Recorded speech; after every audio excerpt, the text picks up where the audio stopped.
Hey,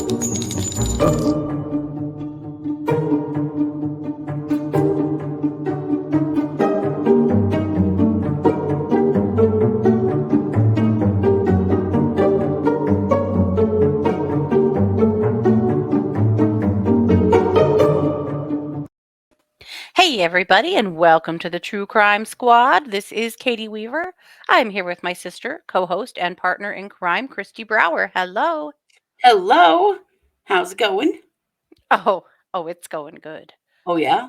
Yeah. Oh, good to You hear. know, our dad was a real jokester, and he loved to scare people. Like, he loved it. Oh, yeah. And you just never knew when he was going to sneak up on you or yell in your ear or whatever. I mean, he was a master. I can't Mm-hmm. think of how many times that man stopped my heart. So it's kind of in our blood. But Mm-hmm. It Scott definitely Scott's hard to startle. He's hard to scare. The man has bat ears. He will hear. He'll always know. is. Well, just a few minutes ago, I made his soul leave his body for just a minute.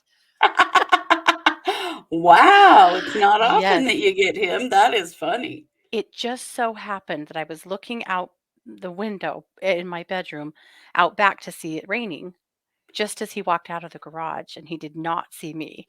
And so I yelled, "What are you doing?" Like right as he walked past. Yeah, levitation, whole 9 yards. That's fantastic. Poor Scott That is getting stuck fantastic. with this disaster, but it's okay. That's hilarious. It's all So right. I'm fine. I'm completely It's not fine. like he hasn't done it to you a million times because This is you're a true. lot easier I'm to easier to startle. startle. Yeah, for Yeah, sure. So, yeah, it's a rare win over here. it Yeah, is. It is. I think you should take all the glory you can get for that. me too. Yeah. So what about you? What you been doing all day? Not much, honestly. That's okay. You Uh, are still healing. I am still healing, and camping was great. It also really, really wore me out. So the last 2 days, I've been pretty much down flat. Yeah. So, other than prepping for this show, which I've had some fun doing because there's some interesting stuff going on right now. Yeah. Really Yes, interesting there stuff. is. So this is our Wednesday episode. And then, of course, we'll be back tonight at 7 p.m. Mountain for the for case updates. Yeah. We're kind of doing some of them already today because they just fit so well into our theme. So we are doing a true crime roundup today, which Mm-hmm. means that I have chosen 3 cases and Christy's chosen 3 fairly brief cases to Mm-hmm. present, so we can pack a little bit more into an episode and also, see some different kind of interesting stuff in the works. So Yeah, there really are some interesting things happening in the world right now. also, in current true crime, there are so many murders of children at the hands of their parents that we just can't for a Ugh. minute. Not that those kids No. don't deserve their stories to be told, but our hearts can't take any more murdered children for just a minute. Yeah. We're doing something a little different. There have Like, been so we have many. to.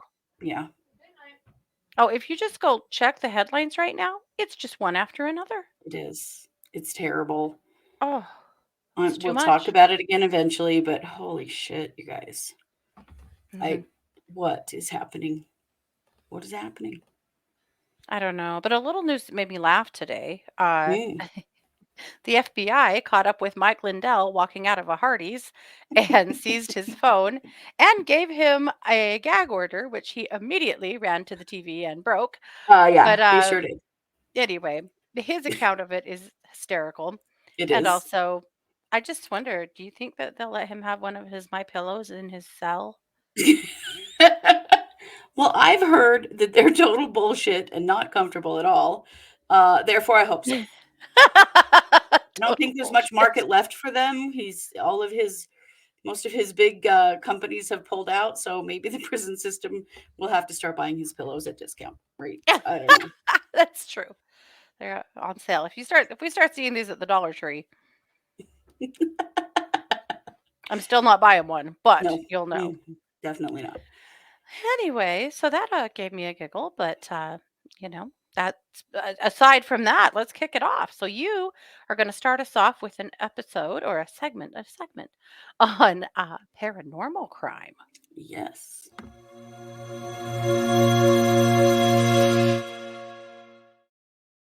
You are probably familiar with the Jennifer Dulos case. Jennifer Dulos went missing on May 24th of 2019. Her body has never been found. At one point, her estranged husband, Fotis Dulos, was charged with her murder. And after being charged with her murder, he took his own life. And so, for a long time, it's just been believed that he killed her. And now there's some stuff going on with that. Maybe there were some accomplices. There's a lot going on there. But something interesting that happened this week in the paranormal world. If you don't know who Sean D. Austin is, you can look him up on any social media. He's one of those ghost hunter guys. Also does some mediumship. He's been on a bunch of the ghost hunter style shows. Well, he was out at a river using an EVP.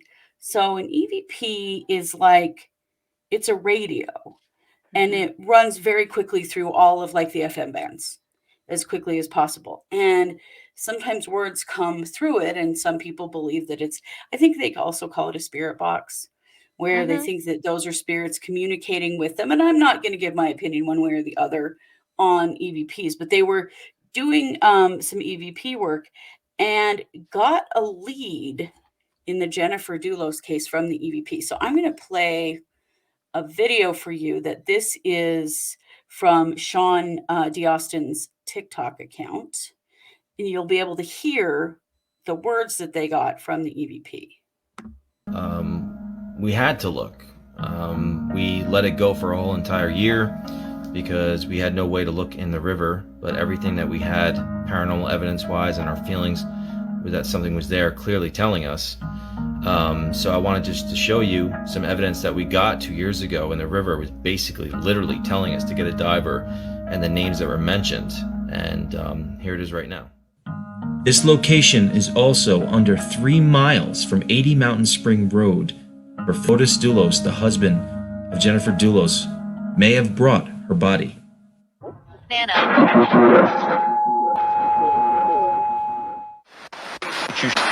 Execution?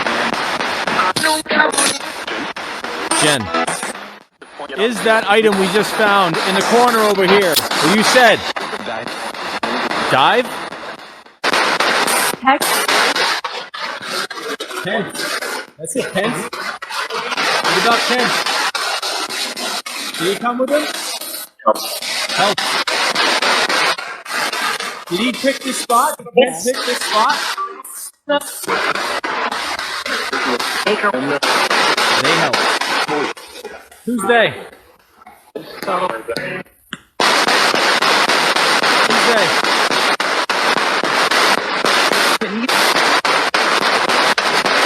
Michelle.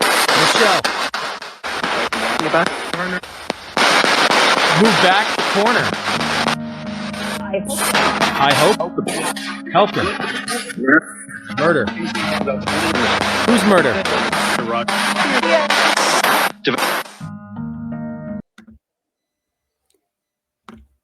So this is the EVP footage that they used to indicate that they had some information. Now, they are interpreting what they're hearing in the EVP. It is hard to hear it. I've used one before, and sometimes words come through very clearly. Other times they're pretty garbled. But that is the evidence that they were using to go look for this rug. And the crazy thing is they found one. They found a big rug. It was tied up with rope, and there was something inside of it to weight it down. There were stains on it that they thought might be blood. They did get it out of the water and turn it over to the police. The police have tested it, said that the stains on the rug are not blood, and they don't believe it has anything to do with the Jennifer Dulos case. Just very interesting. That's pretty wild, though. It is. It is. It's pretty weird. Now, one thing is that this is a really common place for people to launch a kayak, and apparently, keeping old rugs out on the riverbank is common because they can slide their kayaks off the rugs into the water. Ah, And that's what the interesting. police think the rug was from, why it was weighted. I don't know. I don't know anything really other than I found this to be rather interesting. I was Mhm. appreciative that the police at least looked at it, Yeah, for sure. you know? So I just, that was rather an interesting one. So it Yeah. hasn't brought really a break in the case. Now, those two names, Kent and Michelle, there are people with those names that are affiliated in some way with that family. So it Interesting. doesn't, we don't know what it means yet at this Yeah. point. But publicly, the police are saying that it's not related to the case at all. But I think it's cool that somebody's out there trying. There are Mhm. a lot of people out there trying Yeah. to solve missing persons cases. We've talked a lot about Adventures with Mhm. Purpose, Yeah. and these There's guys are lots of out people trying kind of, lots of different ways. yeah, there are, and who knows? And honestly, they have to. They have to, 'cause citizens Mm, have to be a part of the solution. We right? don't have enough well-trained police force to do it. No, we really don't. We Not that really don't. citizens are well trained either, except for like in the case of Adventures with Purpose, who, Right. they're pretty specially trained, but it's Mhm. interesting. It definitely is. Yeah, it is, and I mean, I'll give Sean D. Austin some props for Yeah. going public with this, especially even after knowing that they say the rug doesn't have anything to do with her murder. He Mhm. still, went public with all of his stuff, and I Mhm. find that pretty admirable. And I'm just curious about where it'll go from here. Yeah. Yeah. Interesting. So, Katie, I'm going to kick the mic back to you for a DNA for the win.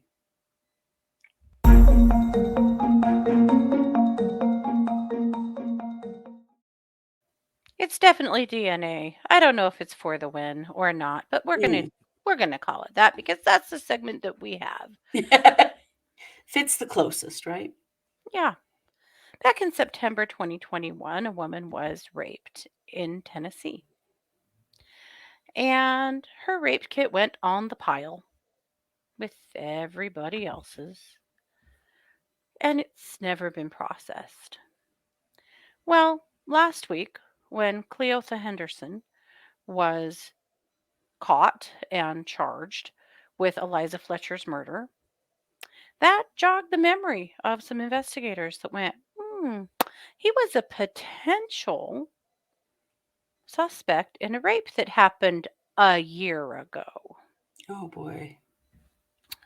And they went, like, we've got that rape kit around here somewhere. Mm, And they did. And they got it processed because, as you remember, in Eliza's case, they had the DNA from Cleotha's shoes processed in 18 hours. yeah. Not the couple of years it takes. Or They, 18 years sometimes. mhm. In Wow. so many other cases, and you know, according to law enforcement in Memphis, if we put a rush on it, they'll do it that fast for us. But as we know, I mean, I can go on about that for an hour. We don't have to. You know what I'm saying? Right. Very frustrating. I mean, I'm glad Eliza's case was solved, but catch this. It was Cleotha. He violently raped a woman in Tennessee a year ago and has Jeez. still been on the streets doing whatever the hell he wants Yeah. because that rape kit was never processed. His DNA was in CODIS. It's been in the system the whole damn time. God. Had that rape kit been processed, it's very possible that Eliza Fletcher would have never been murdered because this dude wouldn't have been on the streets. Yeah. I mean, he was a repeat That's offender. We know that he, uh, had kidnapped somebody when he was 16 years old and went to prison for 20 years. He got out in 2020. He committed this rape. We also know that he's got some burglary charges, unrelated, and now he's charged with this rape. yeah. So as other rape kits get processed here in the next, I don't know, few years, are we going to find out that Cleotha had raped a whole bunch more women in Tennessee? I'm going to say yes, Mhm. but it is unfathomable to me that Eliza's life could have been spared by this person being prosecuted in the first place for that rape he committed a year ago had they just done the fucking test. Right. He had his DNA in CODIS. This was a slam dunk, Yeah. but it wasn't done. That is horrifying. Honestly, this woman and her family should sue the living shit out of the police in Tennessee. Here's what I hope this Seriously, woman's family does. Yeah, agreed. Here's what I hope Eliza Fletcher's family does. Because as you all know, Eliza Fletcher was an heiress to a $1 billionaire's billion fortune. fortune. Yeah. And I hope that from this experience, this is my hope, that Mhm. Eliza Fletcher's family says, hey, you know what? We could put our money to a really good place right now. It Mhm. costs anywhere from $1,000 to $1,500 to process a rape kit. And rape kits in the United States are backlogged anywhere from 1 to 5 years and sometimes more, depending on the urgency of law enforcement and whether or not they actually feel like they need to investigate this case or not. Yeah, if they give a damn or not. The other part of that is frequently rape kits are only processed if the assailant is unknown. So, say this was a date rape or something and they know who the assailant is, they don't typically go to the expense of processing the rape kit because they already have their person, which makes sense from a fiscal perspective, maybe, but guess what? That is part of the biggest problem because we don't Yeah. know then if that person is a serial rapist. We don't Right. know if they've been committing other crimes. And so their DNA never ends up in CODIS where it belongs to track them back. So, in all ways, there needs to be major reform to the way we process rape kits. We've been saying it forever. Yeah. It is not, sexual assaults are not high on the list of priorities. It's Mhm. horrifying that that's the case, but it is. And so I hope that her family, I hope beyond hope, that they first look at Memphis and then the greater Tennessee area Mhm. and pay for every single rape kit that's out there in that state to get processed.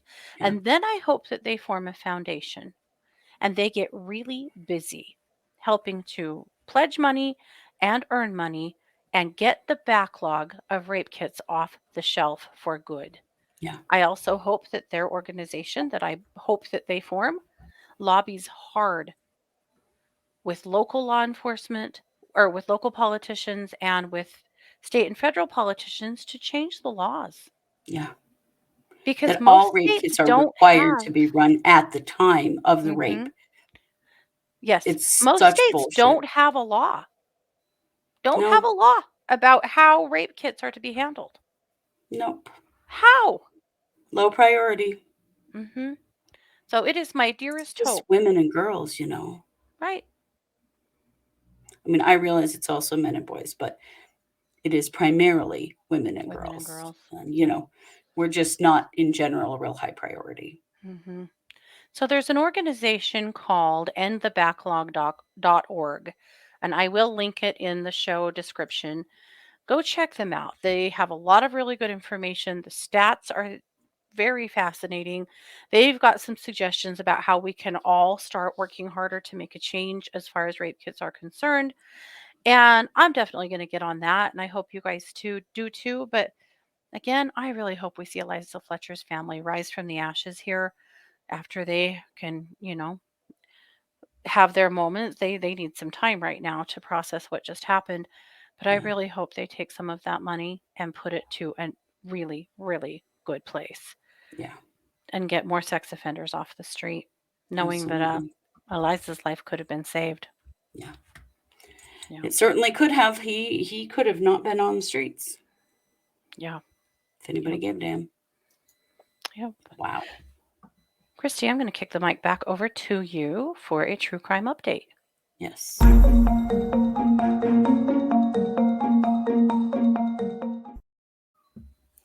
Well, y'all probably remember Ellen Greenberg. Mm-hmm. This is Ellen. And we covered her case more than a year ago now, I think, maybe. At least, yeah. Ellen, if you may recall, was murdered on January 26th of 2011. She was found in her kitchen with about 20 stab wounds, including some of those stab wounds in the back of her neck. And her case was ruled a homicide. And then the coroner changed it to a suicide. Because we all know how easy it is to stab ourselves in the back of the neck, especially the deepest stab in her neck that was done after she had passed away. Clearly, she did that to herself, right? Oh, it was just a run-of-the-mill ghost stabbing. I guess. Also, people that are stabbing themselves can certainly go on for 20 stabs. 20 stabs, right? In the chest, in the abdomen, in the front, back of the neck, in the back. Also, she was stabbed with 2 knives, but there was only one at the scene. Somehow all of that has wound up to be a suicide. And of course, Ellen's parents, Sandy and Josh Greenberg, have been absolutely horrified by the refusal of the police to investigate her murder, to even call it a murder. Where this all went wrong is when her boyfriend, Sam Goldberg, called the police when he found her in their apartment. And he said to the 911 operator, "Her shirt won't come off. It's a zipper. Oh my God, she stabbed herself." That was his first response. Yeah. And that has somehow muddied the waters, even though her wounds in the back were physically impossible for her to do. Plus, if she had done them, where's the other knife? What, while she was also dead, she threw that knife out the window? I mean, it's the most outlandish bullshit I've ever heard. Yeah. Well, finally, the Chester County District Attorney's Office has announced that it has assigned an investigator and a prosecutor to take a new look at this case. Finally. But this is out of years of her parents in court fighting. Yeah. The Pennsylvania Attorney General's office has had hold of this case for quite a while because her family's been suing and they're just so horrified by this whole thing. Well, it has now been released, and the Chester County District Attorney's Office will be investigating it and looking at this case and considering it to be, not a suicide. So this is great news, certainly for Ellen and for her family. It is. I just hope that they have enough to go on. I hope that they do. The crime scene was completely sullied. Yeah. And the way they had processed her in deciding it was suicide. Was there any forensics taken think from her about it. body? I mean, the way this was Just treated grab a was kitchen all knife wrong. and just pretend to stab yourself in the back of the head and tell me how you could do it. Yeah. Especially a very deep stab that was post-mortem. Yeah. So anyway, I just think that's great news. Excellent. We had heard rumors that might happen a few months ago. It is now confirmed that it will happen. And her family is just like, look, all we want is to clear our daughter's name, that she did not stab herself 20 times to death. Yeah. And to have enough respect for her as a person who lived on this planet to investigate her death. Yeah. Like, that doesn't seem like too much to ask, does the it? bare fucking minimum here. Yeah. So I was very happy to see that because I covered the Ellen Greenberg case initially, and I was so irritated by the way that the whole thing was handled. It's just ridiculous. So just all wrong. I think we may be seeing some better results coming pretty soon. I'm all about it. Yeah, me too. All right, Katie. Well, I know you have a little creepy crime for us. Oh, I do.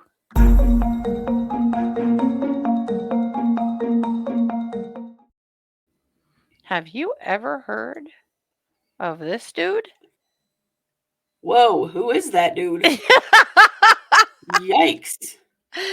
This guy is known as the Eerie Eyed Man. Yes, he surely is. Mm-hmm. That is a drawing, and those eyes are terrifying. Wow. Isn't that horrifying? What the hell? So this happened in California in Citrus Heights, and back in 2016, women were reporting that a man was peeping in their windows. And one woman also was actually attacked and sexually assaulted by the Eerie Eyed Man. And she sat for a sketch with a sketch artist, and this is what they came up with. So the police start taking this around to some of the other women who also had said that some creeper was peeking in their windows. And they were all like, yep, that's the dude. They all agreed that those enormous, creepy eyes were like the most distinct feature of this person. Wow. So he got to be known as the Eerie Eyed Man. Now, when this was posted, it was posted on their Facebook page of the sheriff's office, and it Mhm. went viral because people were like, what in the actual hell is this? You know? Right? Yeah. Wow. One of the victims said, they say looking into the eyes is like looking into the soul of a person, and those Mhm. eyes are way too scary for me. Yeah. Another person said, staring into those eyes made me think that he could see right through me. Wow. Really creepy. Very. That was in 2016, y'all. He's never been caught. Oh, wow. So the Eerie Eyed Man, he's out there He's somewhere. probably started wearing a lot of sunglasses. Probably. But isn't that something else? That is. Yeah. Well, I'm going to kick the mic back over to you for another true crime update. Yes. Sorry. Marginally unprepared here. Here we go.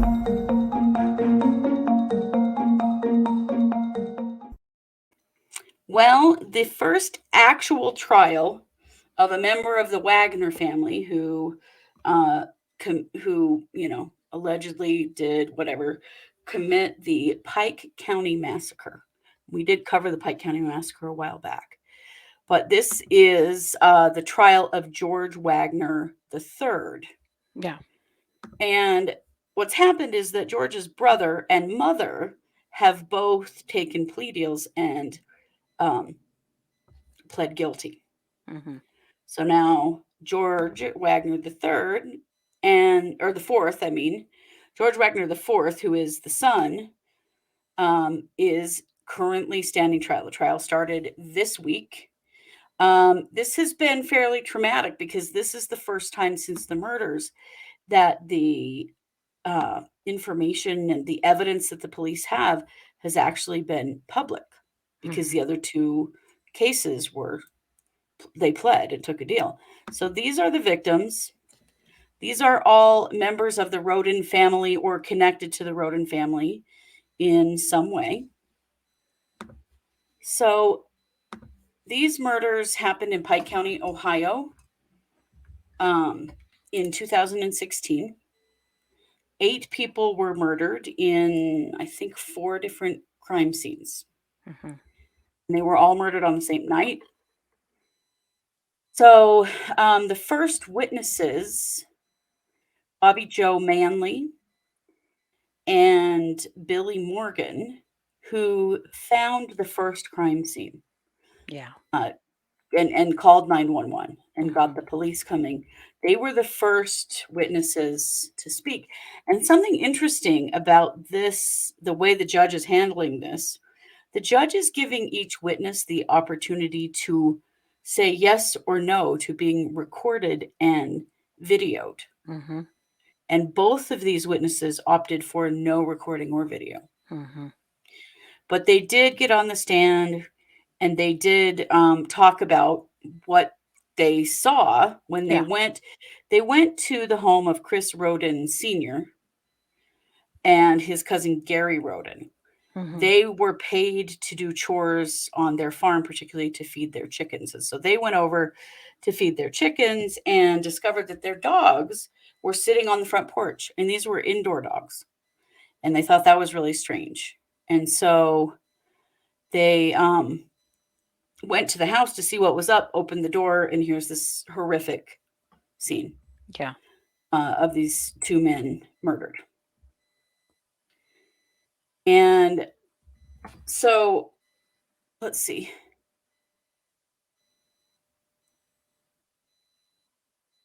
Yeah, okay. So they found them both and called 911, and that's when the police started coming. And at that point, they were they had no idea that they were going to find 3 more scenes with a total Yeah. of 8 bodies. Yeah. The defense did question them both briefly, and they focused on the fact that the Rodens had an indoor marijuana grow facility, and they also have some alleged involvement in cockfighting, raising chickens for cockfighting. So Oh. it was kind of trying to smear the victims, Mhm. basically. But I mean, they found the bodies. Right. I mean, They how were the much can first you really witnesses to what discredit happened. that? Yeah. Right. Um, I think it's interesting, and I really honor the fact that the judge is doing it that way, mhm, because then witnesses who, first of all, this was horrifically traumatizing, especially for Bobby Joe.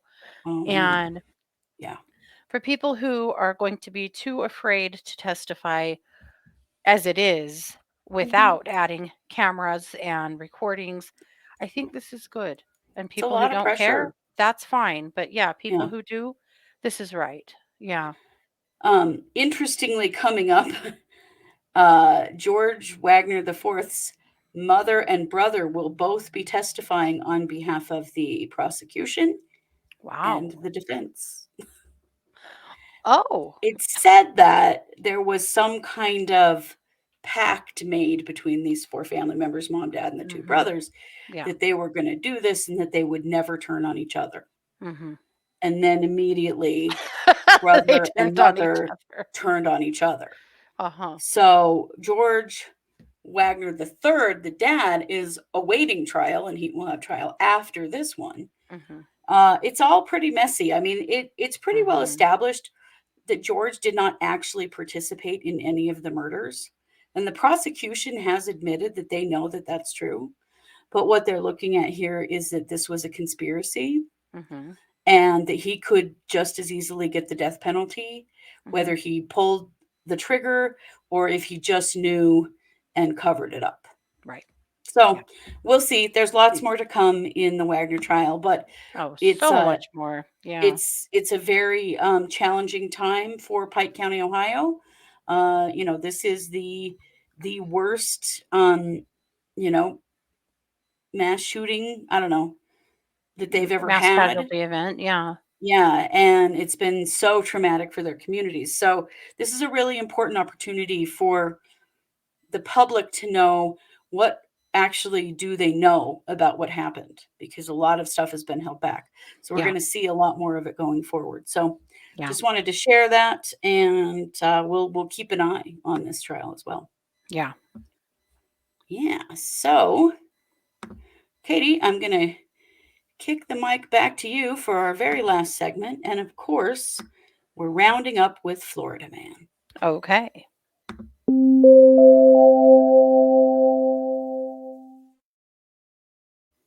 Well, holy McFlorida, man. Let me show you this terrifying specimen right Oh, here. yikes. Yeah. This is a Florida man. This happened on September 7th. This is a Broward County man who is obsessed with school shootings. Oh, good Lord. Hmm. And in fact, this facial tattoo situation Mm-hmm. is in homage to an episode of American Horror Story where there is a mass casualty event, the shooting at a school. Oh, God. He tattooed his face to look like the shooter. Oh, dear. Hmm. So this guy, what he's charged for is, this is so unbelievable, leaving the carcasses of dead animals on a bench at the memorial garden for the Marjorie Stoneman Douglas High School. So, of Good course, Lord. Marjorie Stoneman had, that high school, of course, had a horrific mass casualty event a few years ago. This guy's name is Robert Mondragon, and Robert has been known to leave dead ducks, dead raccoons, and dead possums in that garden, particularly on that bench, upsetting the hell out of people, as you can imagine. Yeah. Also, I mean, how many can we start ticking off points of the dark triad here? Give me a break. Yeah. He's a very scary human. So the police, they had surveillance, and so they saw surveillance of a man in a white Nissan on July 30th. And then, of course, they identified him as Robert Mondragon. You can't really hide with that face, No, that's pretty much a 1 in a million. So in surveillance, they see him get out of the car, go to the passenger side, and then head over to the memorial for a few minutes. So they pull him over actually the next day for illegal window tint, of all things. Mm. And what does the deputy see in the car? Bird feathers and blood all over the passenger side floorboard and Oh, seat. God. And he tells the deputy that he has the dead duck in his car because he likes the metal and blood smell that comes from dead animals. Oh. Oh, no. No shit. Yeah. So they get search warrants for the car, the home, the phone, social media, all of that stuff. There was a picture of him on his phone holding out another dead duck with his chest cavity cut out, and the picture of a dead raccoon in the car. God. Yeah. And they find internet searches on his phone that are all about school shootings, how to break into steel doors, shootings involving multiple victims, pipe bombs, as well as slang terms for killing police officers. Good He's God. also accused of sending texts, frightening and threatening texts about school shootings. Yeah. Whoa. Also, one of his claims to fame is that at the end of the 21-22 school year, he walked the same path that the Parkland shooter took from the high school to a local Walmart, just to experience that walk for himself. Yeah. Holy shit. So he's charged with 3 counts of removing or disfiguring a tomb or monument, and had a probation violation for an unrelated battery. There's a surprise. Indecent exposure, and violating a risk protection order. This is one of those people that should stay in there forever. This guy is terrifying. Yeah. He needs to be evaluated to see if he needs to be hospitalized for the safety of the world. Holy hell. Most definitely. So sometimes our Florida man cases are kind of funny, but not today. That's pretty terrifying, I think. It is. So that is Mr. Mondragon. Yikes. Well, there you have it. 6 cases. 1 marathon show. Yes. I like it. We'll be back tonight at 7 p.m. Mountain for case updates. There's still a lot going on. We gave up some case updates for this episode, but it didn't matter because there's so much going on. Oh my gosh. So we'll be back. In the meantime, please take good care of yourselves. Go eat a cookie, have a glass of wine, whatever you need to do. You deserve it. This has been yet another production of the True Crime Squad. Take care. Bye, everybody.